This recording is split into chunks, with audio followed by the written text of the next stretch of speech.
warahmatullahi wabarakatuh. Semangat pagi, salam sejahtera untuk kita semua. Perkenalkan, saya Susanti. Saya adalah mahasiswa PPG dalam jabatan kategori 1 mata pelajaran sosiologi di Universitas Negeri Makassar. Pada hari ini saya akan melaksanakan uji kinerja di SMA Negeri 3 Yogyakarta untuk kelas 11 IPS. Hari ini saya akan menggunakan model pembelajaran problem based learning dengan tipe model number head together, dan sebagai alat evaluasinya saya menggunakan permainan yaitu number one game. Jalan-jalan ke kota Yogyakarta, jangan lupa beli kuaci. Terima kasih untuk semuanya, sampai jumpa lagi.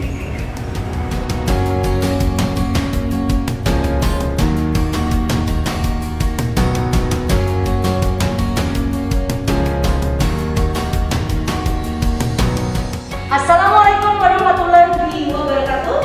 Waalaikumsalam warahmatullahi wabarakatuh. Semangat pagi. Pagi. Nah, kalau kayak gini kan jadi senang ya. Untuk mengawali kegiatan pembelajaran kita, mari kita awali dengan berdoa terlebih dahulu. Berdoa menurut agama dan kepercayaan kita masing-masing. Berdoa boleh.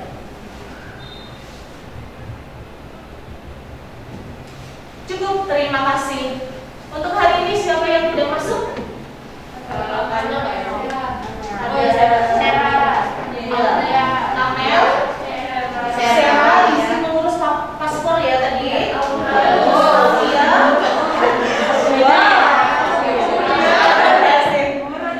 siapa lagi yang tidak masuk? Oh, sesi sama Mirza tadi. Izin ya. Nggak apa untuk persiapan. Hari ini kita akan melaksanakan kegiatan pembelajaran setelah kalian kemarin mengikuti kegiatan PTS. Sudah puas dengan hasil PTS-nya? Kalau belum, mari kita tingkatkan untuk PAS-nya nanti. Semoga nanti kita mendapatkan hasil yang lebih baik. Amin. Mususan hari ini ingin mengajak kalian bermain terlebih dahulu sebelum kita memulai pelajaran. Mari kita ke Padlet yang sudah Susan jadikan kemarin. Sudah join semua? Sudah. Oke, yang belum join bisa join terlebih dahulu. Hilang.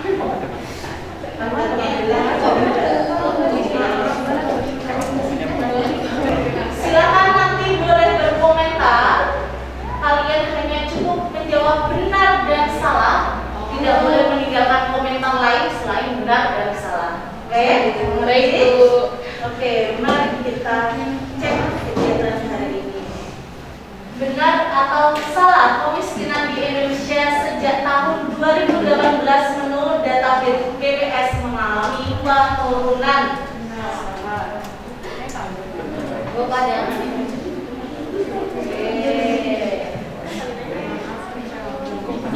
Ayo, tidak boleh ada di jendela yang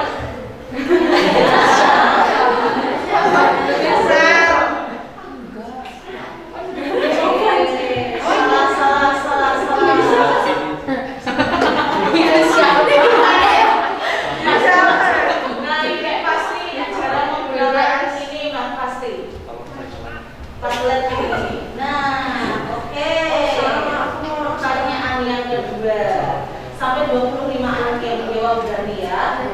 Kemudian yang kedua, benar atau salah jika orang yang menghabiskan pengeluaran sebanyak 500.000 ke atas itu dikatakan sebagai harga mampu. Per kakak?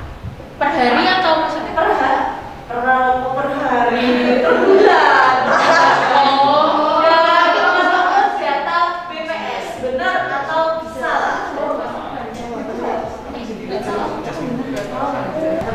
Sudah dijawab oleh 25. Yang pertama, sejak tahun 2018 kemiskinan di Indonesia mengalami penurunan, dijawab oleh 29 orang. 29 dari kalian menyatakan banyak di antara kalian dan hampir semuanya menyatakan salah. Berarti kemiskinan di Indonesia menjadi naik. Ataupun tidak ada penurunan gitu ya. Kemudian orang yang menghabiskan pengeluaran sebanyak berarti yang dikatakan tidak mampu itu lebih dari pengeluarannya 500 gitu ya, misalkan 5 juta gitu per bulan kayak gitu ya. Kemudian kalau yang sikap tidak acuh terhadap lingkungan masyarakat akan mendorong terjadinya kemiskinan kultural. Benar, semuanya jawab benar.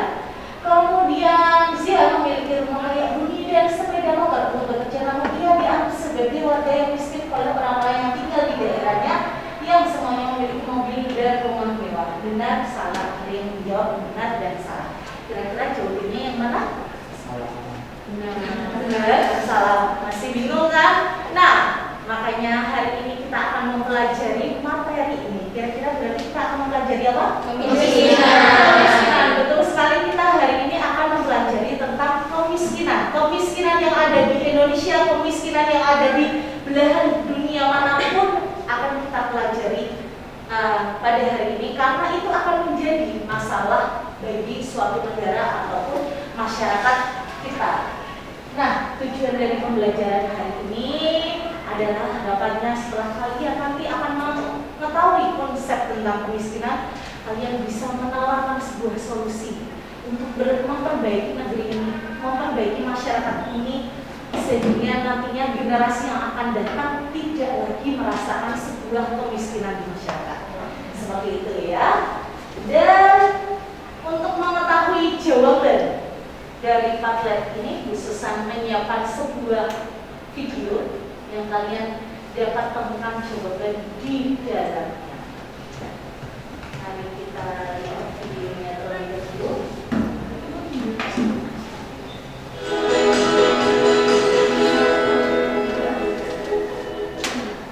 Hai semua, ketemu lagi sama aku Luna. Selamat datang di channel Ngomongin Uang.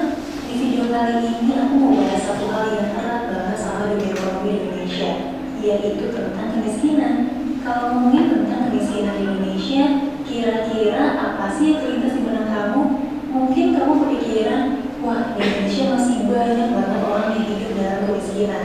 Atau kamu kepikiran kalau kemiskinan Indonesia tuh makin lama makin memprihatinkan. Atau justru kamu kepikiran sebaliknya, kalau kemiskinan Indonesia tuh makin lama makin berkurang dan membaik dari kamu ketahui. Nah, kira-kira faktor apa sih yang dibanding kemiskinan itu selalu ada? Kenapa kalau di negara-negara maju tingkat kemiskinannya bisa rendah banget? Dan faktor apa aja sih yang menghambat pengenalan kemiskinan? Di video ini aku bakal bahas topik ini dari berbagai sumber dan perspektif, dari perspektif ekonomi, juga perspektif sosiologi dan pendidikan. Aku juga mengupas beberapa temuan menarik yang aku dapetin dari berbagai riset dan juga penelitian tentang kemiskinan itu. Menurut BPS, definisi orang yang miskin adalah orang yang pengeluaran maksimalnya itu cuma Rp472.525 per bulan, atau sekitar Rp15.750 per hari. Artinya apa? Orang-orang yang bisa punya pengeluaran di atas Rp16.000 per hari itu udah dianggap bukan orang miskin. Katakanlah yang pengeluaran per harinya Rp20.000 atau Rp25.000, itu tuh udah dikategorikan bukan orang miskin. Padahal ya sebetulnya dengan nalar sederhana aja kita tuh tentu bisa bilang mati. Dimana orang yang pengeluarannya cuma Rp20.000 per hari, tentu kondisi ekonomi itu masih jauh banget dari kata lain. Kamu yang tinggal di perkotaan, kebayang gak sih kalau misalnya sehari cuma ngabisin uang Rp15.000 sampai Rp20.000 cuma buat makan? Tempat tinggalnya gimana? Terus bajunya gimana? Kalau misalnya sakit, berobatnya gimana? Nah, jadi menurutku kita tuh nggak bisa ya cuma lihat definisi kemiskinan berdasarkan data dari BPS saja. Oke, sudah lihat videonya? Ngantuk atau jadi paham? Ngantuk. Oke, karena memang ini yang terjadi di tempat kita. Jadi sepertinya yang terjadi ini sudah sehari-hari kita lihat, jadinya kita menjadi lah itu kan sudah terjadi setiap hari ya Bu ya. Gitu. Nah, apa sih yang kalian dapatkan pada video tadi? Gimana, Ref? Ada yang mendapatkan sesuatu di video tadi? Ya. Kalau sebenarnya tuh di Indonesia tuh kenapa tadi penurunannya semakin taraf kemiskinannya tuh semakin menurun, tapi sebenarnya tuh aslinya kemiskinannya masih banyak, tapi karena kita dengan perhitungan yang Indonesia tadi, sehingga sebenarnya padahal kemiskinan di Indonesia tuh semakin melonjak. Cuman karena dengan perhitungan yang kalau misalnya setiap orang 15.000 pengeluarannya, jadi kayak tidak dianggap miskin lagi, sehingga sebenarnya orang-orang yang miskin masih banyak tapi sudah tidak dianggap miskin. Sehingga tadi yang sesuai data tadi 2018 mengalami penurunan kemiskinan, tapi kan sebenarnya dibalik itu enggak, karena cuma dengan sesuai penghitungan yang 15.000 per orang itu juga lebih dari itu. Oke, terus yang disampaikan oleh Reva tadi seakan membuka mata kita ya. Artinya apa yang dipaparkan BPS itu jika dibandingkan dengan daerah lain harusnya itu semacam jomplang banget.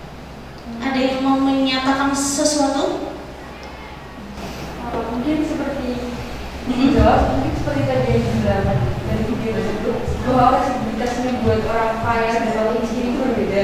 Dimana orang kaya mereka juga mendapatkan fasilitas untuk transportasi, terus juga untuk akademisnya mereka lebih mudah, jangkauannya. Dengan orang miskin itu mereka transportasi lebih susah, apalagi buat bisa mendapatkan edukasi. Oke, memang benar ada keterkaitan antara hidup sehat atau kualitas hidup, kemudian accessibility, baik itu pendidikan, baik itu perbankan dan sebagainya, itu antara kemiskinan dan accessibility. Nah, kita hari ini akan mengkajinya bareng-barengan. Kita hari ini akan belajar untuk mengkaji apakah di dalam masyarakat kita itu masih banyak kemiskinan dan sebenarnya bentuk-bentuk kemiskinan itu apa saja sih? Di sini Bu Susan ingin mengajak kalian untuk melihat lagi di masyarakat kita bagaimana bukan hanya kemiskinan yang diakibatkan oleh pendidikan yang rendah yang itu disebut kemiskinan, tetapi ada kemiskinan-kemiskinan lain yang kaitannya dengan sumber daya, kemudian sikap masyarakat yang itu akan kita kaji hari ini. Dan hari ini Bu Susan ingin kalian berkelompok. Satu kelompok isinya adalah 5 atau 6 siswa karena kita hari ini yang berangkat tidak penuh ya. Untuk pembuatan kelompok kita akan berhitung. Mari kita mulai hitungannya.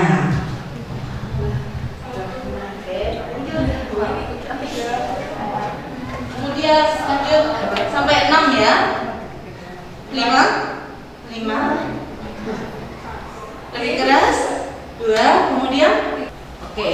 Sekarang silahkan menuju tempatnya masing-masing kelompok 1, 2, 3, 4, 5, 6.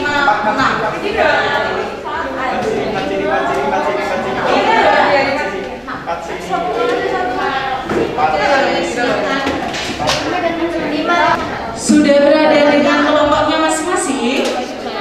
Sudah. Kalau sudah, Bu Susan sudah memasukkan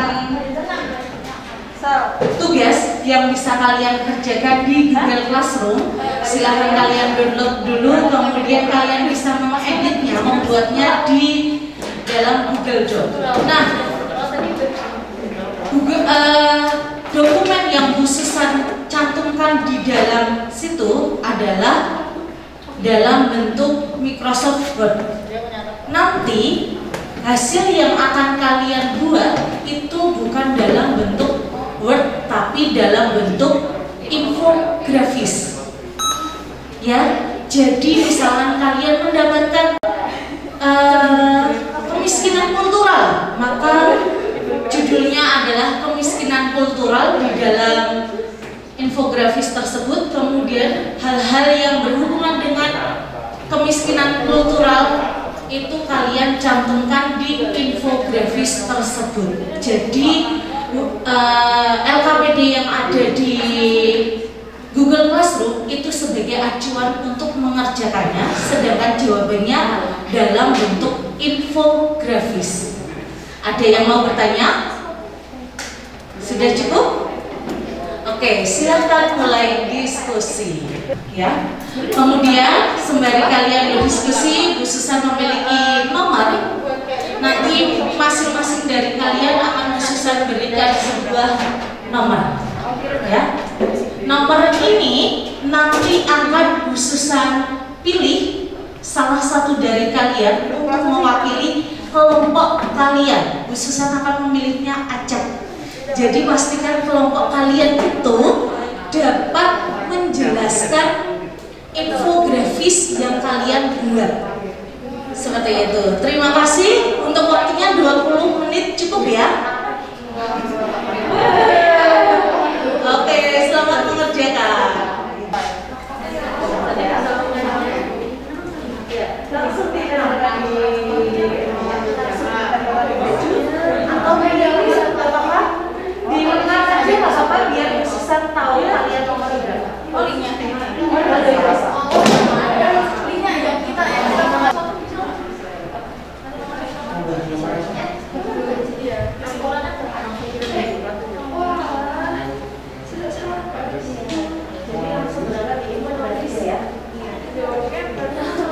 Iya, KPD-nya itu hanya untuk acuan.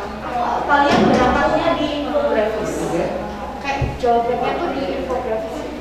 Iya, jawabannya di infografis. Jadi sama nomor 1. Jadi aku ada pertanyaannya apa?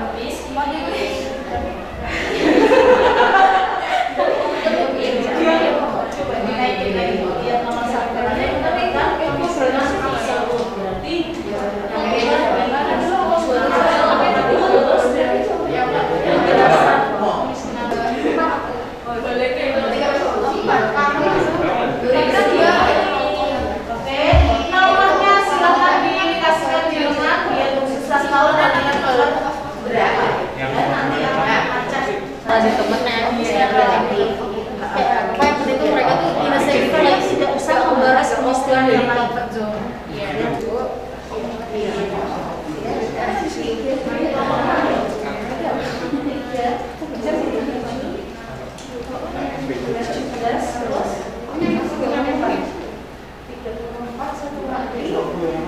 Infografisnya pakai apa? Iya, maksudnya saya apa? Berapa sih pertanyaannya? Sepertinya ini sinyalnya agak kurang mendukung untuk yang pakai wifi. Jadi sepertinya kita akan menggunakan cara manual untuk mempresentasikannya. Karena Bu Susan khawatir kalau misalkan kita menunggu jaringannya nanti terlalu sulit. Mungkin bisa sambil menunggu sambil dikirimkan via WA, salah satu mengirimkan via WA sama Bu Susan juga karena sinyalnya memang kurang mendukung. Selanjutnya untuk teman-teman yang terpilih secara acak untuk tampil dari dalam kegiatan ini, yang pertama dikirim ya 15 36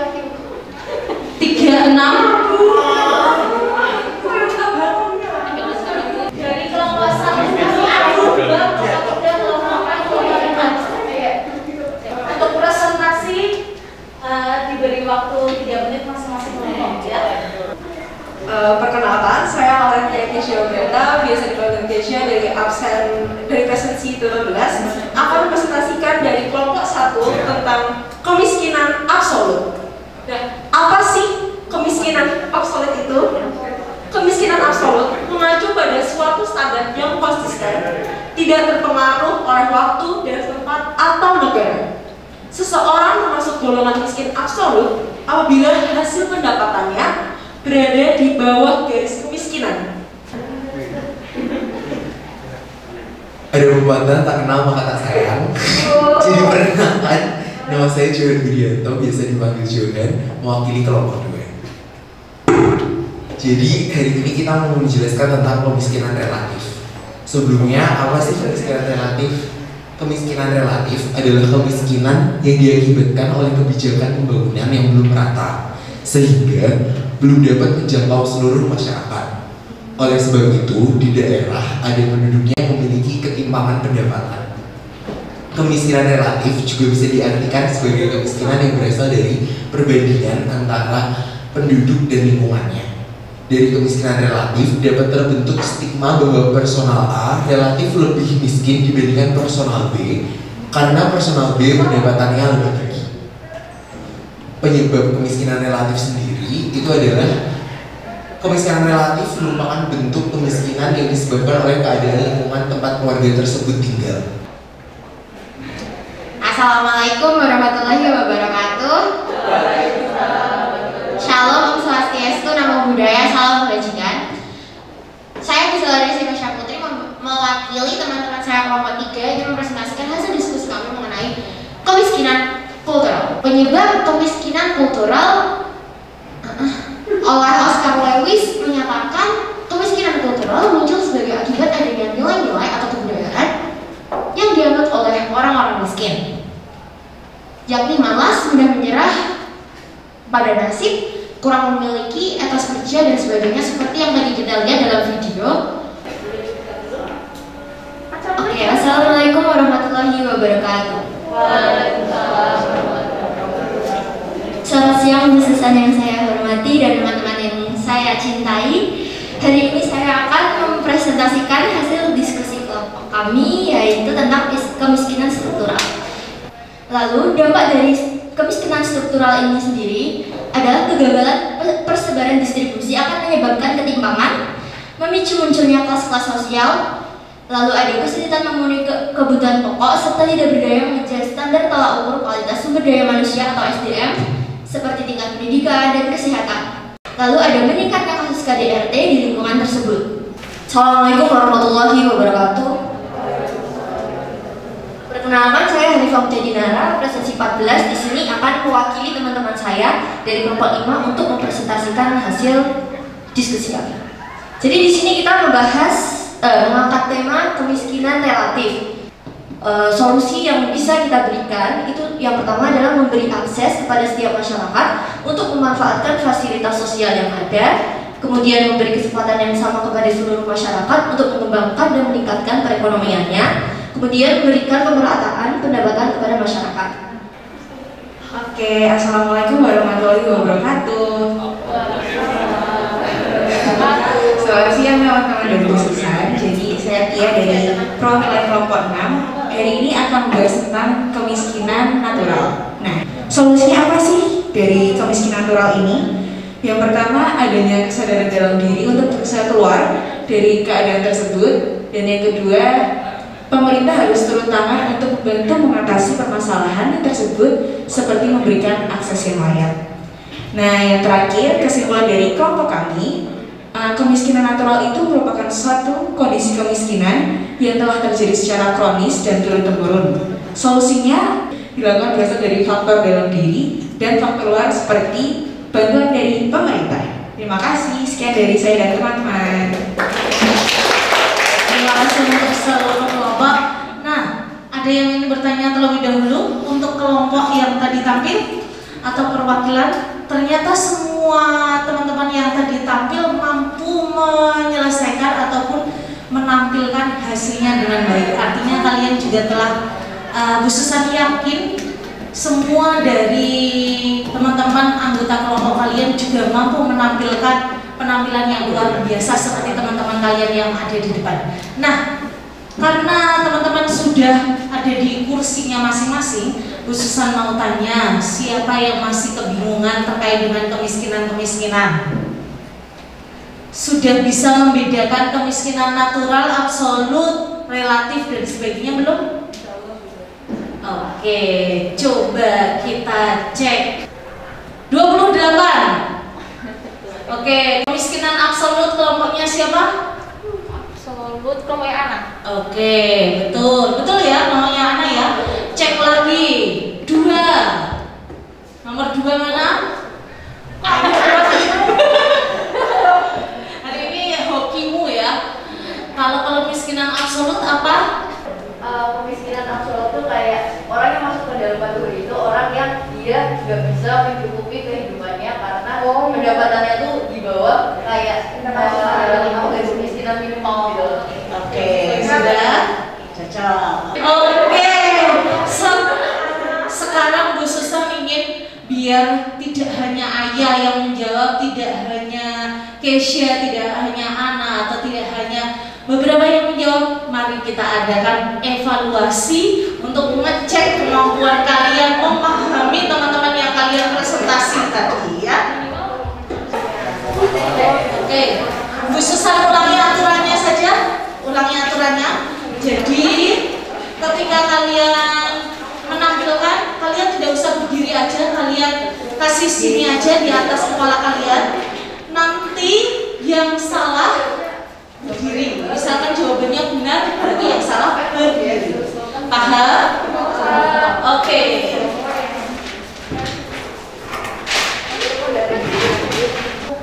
Benar atau salah?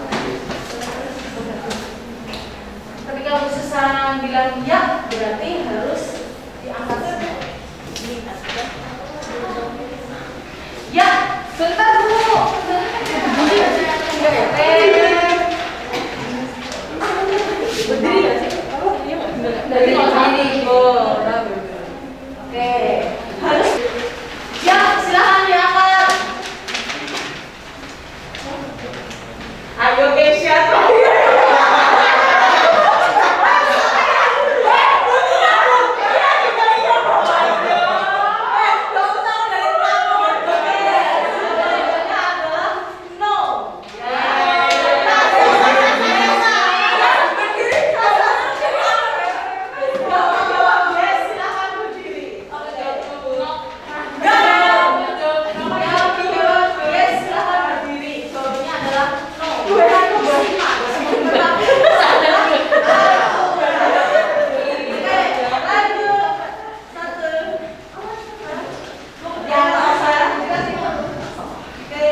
Kemiskinan struktural disebabkan oleh kebijakan pembangunan yang tidak merata. Tidak boleh. Ya.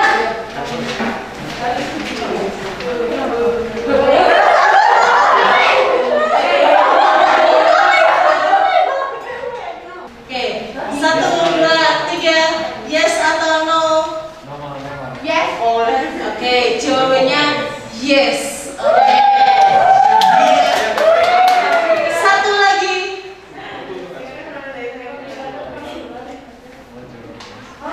1, 2, 3, yes atau no? Yes.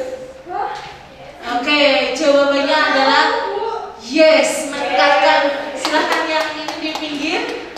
Oke. Siapa yang benar semua? Luar biasa, mengapresiasi sekali. Oke, ya.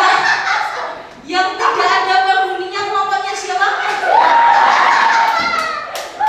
Selamat untuk kelompoknya Johan yang tidak ada penghuninya. Yes. Oke, Bu Susan mengucapkan selamat kepada kelompok 4 yang telah memenangkan kompetisi ini. Tunggu hadiahnya Bu Susan hari Jumat besok. Dan terima kasih untuk hari ini untuk kelas 11 IPS. Boleh kembali ke tempatnya masing-masing. Nah, Bu Susan mau tanya terlebih dahulu. Sudah mendapatkan sesuatu hari ini? Sudah. Apa yang kalian dapatkan? Bukan jadi miskin gitu? Enggak ya? Bukan. Tapi berbagai pengetahuan tentang kemiskinan. Terus apa lagi? Berbagai macam kemiskinan. Siapa di sini yang terus memiliki pemikiran? Wah, ternyata kemiskinan di negara kita itu tinggi. Siapa yang sekarang sudah memiliki planning yang panjang ingin mengentaskan kemiskinan? Aku, Bu. Oke. Bu Susan harapkan nanti kalian akan menjadi seseorang yang bisa membantu negara ini mengentaskan kemiskinan ya. Amin. Dan selanjutnya Bu Susan ingin tanya, senang nggak pembelajaran hari ini? Oke. Selanjutnya semoga kalian besok juga senang dengan pelajaran ini. Besok kita akan kembali bertemu lagi hari Jumat dengan materi permasalahan sosial yang lain, yaitu kriminalitas, kemudian penyimpangan terhadap norma, kemudian permasalahan sosial lainnya. Dari Bu Susan cukup sekian, mari kita akhiri pembelajaran hari ini dengan berdoa menurut agama dan kepercayaan kita masing-masing. Berdoa, mulai. Cukup, terima kasih.